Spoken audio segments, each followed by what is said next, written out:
Kamusta kayo? Tara, samahan niyo ako sa isang unforgettable na biyahe sa Cappadocia. Isang lugar na parang galing sa fairy tale. Matatagpuan ito sa Turkey. Kilala sa mga unique rock formations, cave dwellings at syempre ang sikat na hot air balloon rides. Imagine nyo, pagising nyo ng umaga, makikita nyo agad ang napakaraming colorful balloons sa kalangitan. Ang ganda, di ba? Bukod pa dyan, may chance kayong mag-explore ng mga ancient cave houses at mga historical churches na inukit sa mga bato. At ang best part, bawat kanto may makikita kayong bagong adventure. Sa mga mahilig sa nature, perfect ang hiking trails dito.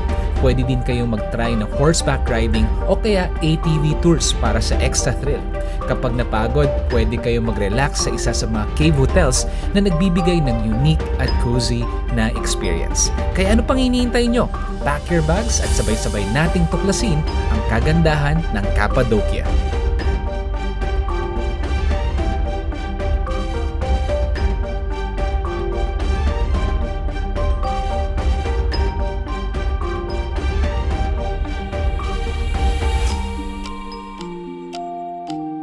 Kamusta kayo mga ka-travel? Ako si Wayne at ngayong araw dadaling ko kayo sa isang napakagandang lugar, ang Cappadocia sa Turkey. Pero bago ang epic adventure natin, let's have an epic breakfast dito sa hotel na tinuluyan namin sa Izmir, Turkey.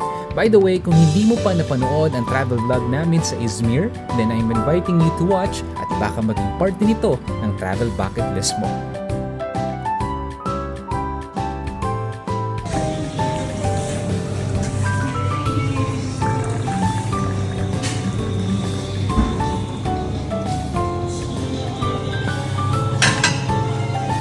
At ito na nga, kami ay papunta na sa Izmir Airport para sa aming flight from Izmir to Cappadocia na aabuti ng 1 hour and 30 minutes ang flight.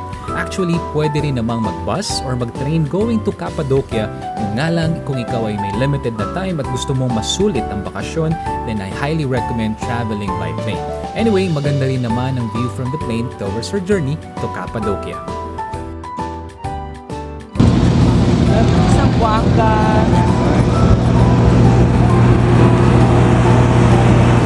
Finally, we've reached the airport of Cappadocia. Ito ay balit lamang pero ang lugar ng Cappadocia ay panalo naman sa mga unique and natural tourist spots na aming pupuntahan sa travel vlog na ito.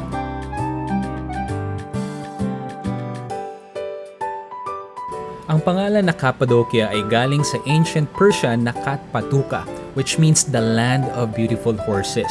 Noong unang panahon, kilala ang lugar na ito for its fine breed of horses. Kaya naman nakuha ng Cappadocia ang pangalan nito dahil sa mga magagandang kabayo. Cappadocia was home to many ancient civilizations. Noong 6th century BC, nasakop ito ng mga Persians at ginawa nilang important province.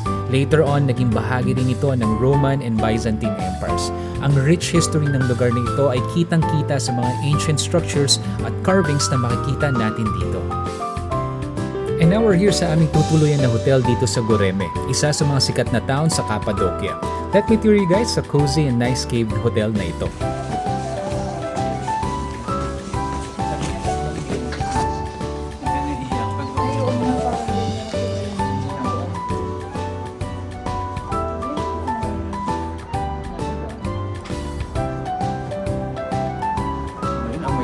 Paputok na.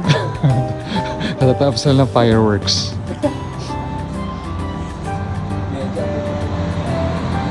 Nag-ATV sila dito.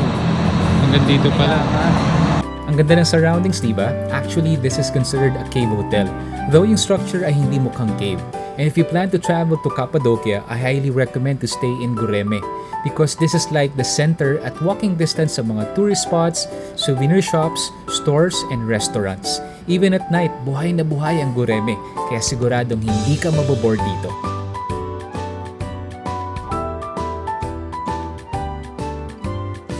As you can see, charming Turkish old vibe ang interior design ng hotel room namin. It's also an adjacent room which can accommodate 2 packs each at may decent room size, shared toilet and bath at both room may different view. Pero yung isa may balcony overlooking the access road at iba pang cave hotels. While yung inner room, no balcony pero panalo ang view because of the famous rock formation na tinatawag din ng mga taga Cappadocia na fairy chimney dahil sa hugis nito. Tara, let's explore this hotel pa. Kasi Arya. Okay yan sa Vodafone. Also dito Vodafone meron. Siyempre, hindi mo compare mo. No. Very antique. Very antique. Very antique.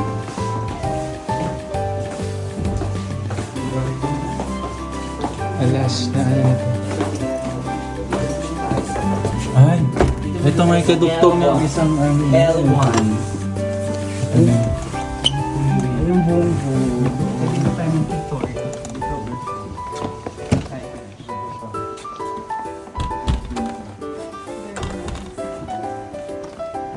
Fresh kasi alam mo kung nasan yung pang Victoria. Nasa Ah, oo nga. mo na daw, guys.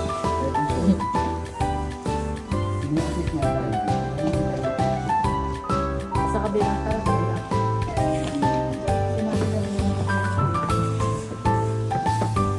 Sabi pwede.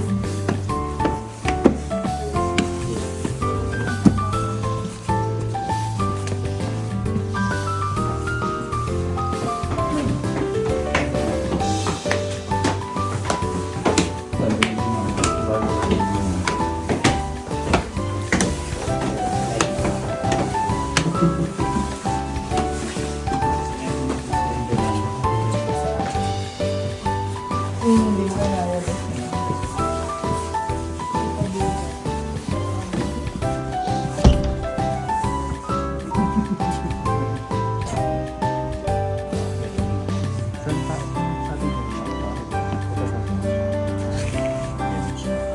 Dito tayo.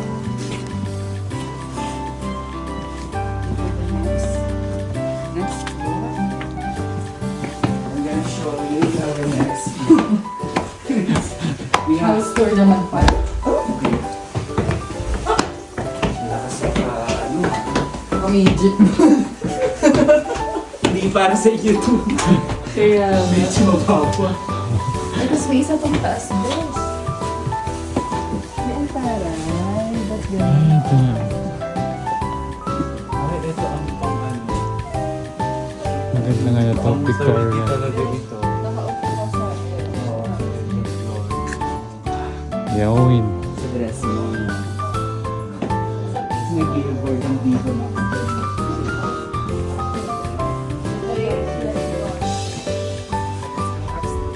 Parang may nakita akong tent dyan sa taas. Ay, hindi, tinakpan lang nila. Tinakpan lang nila. Careful. Wala mo. Masyado na bawal pa. Ay. Feeling ko pang pictorial to, Josh. Tapos ina-assemble.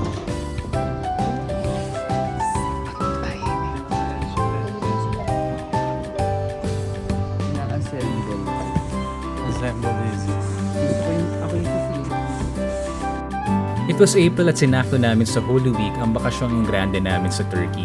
And during this time, we weren't expecting na malamig pala sa Turkey, lalo sa Cappadocia.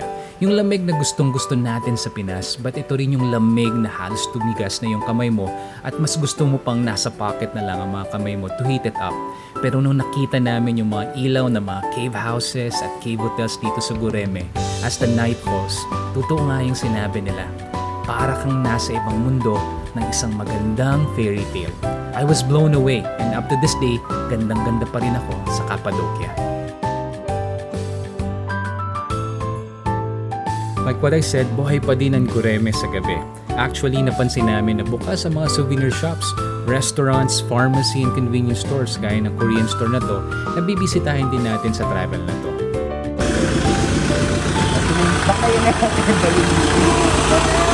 Papasagin.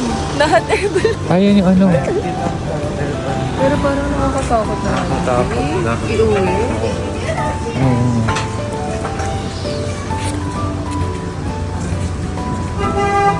Ayun na lang, ganun talaga.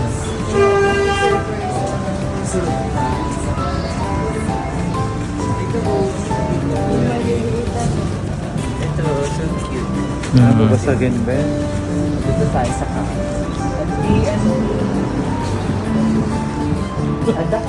At naka no. Yung kado na dito. Daw. Ito si Oo. At syempre, di pwedeng walang food trip. Dito sa Goreme, marami kayong matitikmang masasarap na Turkish cuisine. Kebab, korba at gaya nitong testi kebab o sa English ay pottery kebab na siguradong magugustuhan ng mga Pinoy. Ang testi kebab ay isang tradisyonal na Turkish dish mula sa Cappadocia kung saan ang karne at gulay ay niluluto sa loob ng clay pot na tinatawag na testi. Pagluto na, karaniwang binabasag ang pot para ilabas ang tender at flavorful na laman. Sobrang sarap at unique ng experience ng pagkain nito. 2026. Okay, malapit na. Ang pagkain dito sa Cappadocia ay hindi lang basta pagkain. Isa itong experience na puno ng tradisyon, sariwang sangkap at unique na pagluluto. Kaya sa susunod na travel adventure nyo, make sure na isama ang Cappadocia sa inyong listahan. Sa sobrang lamig ng gabi sa Cappadocia, naglalagay na sila ng mga bonfire sa sidewalks para pwedeng magpainit ng mga tao. Ngayon, nandito tayo sa isang traditional carpet shop sa Cappadocia na according sa merchant ay binisita ni Miss Jessica Soho nung feature niya ang Cappadocia sa KMJS. Ang mga carpets dito ay sobrang ganda at detailed ang pagkagawa. Ang daming choices from small decorative rugs to large and intricate carpets, perfect souvenirs and home decorations. And don't forget to haggle a bit, it's part of the fun. And on our next vlog, we will visit ang isang dating syudad sa ilalim ng lupa at mag-hike tayo sa mga naggagandahang natural rock valleys ng Cappadocia. Bibisitahin din natin ang iba pang naggagandahang tourist spots na hindi dapat palampasin. Kaya salamat sa pagsama sa akin sa isa na namang unforgettable journey.